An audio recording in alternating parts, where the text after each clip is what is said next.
No sir, దేనికైనా time రావాలండి. ఇప్పుడు నేను ఏమైనా చేయాలనుకుంటే నేను లాఠీ పట్టుకుని తిరగాల, నేను ఏమైనా చెప్పండి, ఇలా గన్ పట్టుకుని తిరగాల, నేను ఏమైనా చేయాలి అంటే ఒక మాట చెప్తానండి. కార్యకర్త స్థాయిలో కార్యకర్త సఫర్ అయ్యారు, ఒక ఎక్స్ఎమ్మెల్యే స్థాయిలో నేను సఫర్ అయ్యాను, ఎమ్మెల్యేల స్థాయిలో కొంతమంది ఎమ్మెల్యేలు సఫర్ అయ్యారు. అందరికీ మించి 14 సంవత్సరాలు ముఖ్యమంత్రి చేసి ఇంకో 15 సంవత్సరాలు అపోజిషన్ పార్టీ లీడర్ చేసిన చంద్రబాబు నాయుడు గారే 53 రోజులు సఫర్ అయ్యారు ఏమీ లేకుండా.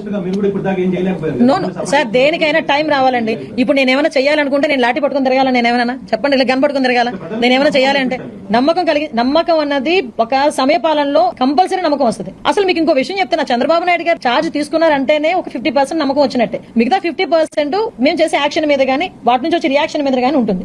కానీ ఈ రోజున్న సిచ్యువేషన్స్ మేము చెప్తున్నాం. అప్పుడు చంద్రబాబు నాయుడు గారు ఏం చెప్పారు, లోకేష్ గారు ఏం చెప్పారు, వాటన్నిటి మీద మేము స్టాండ్ అయ్యి ఉన్నాం. ఎవరిని కూడా చట్టపరంగా వాళ్ళందరినీ కూడా మేము చూసుకుంటాం, వాళ్ళందరి సంగతి మేము చూసుకుంటాం. కానీ ఏ కార్యకర్త గానీ ఎవరు కూడా చట్టాన్ని తన చేతిలోకి తీసుకోవద్దు, దాని సమయం పాటించండి. దీని వల్ల పార్టీ నష్టపోతుంది, ప్రభుత్వం మీద చెడ్డ పేరు వస్తుంది. దానికి మీరందరూ కూడా మాకు సహకరించండి. అవే మేము చెప్తున్నాం.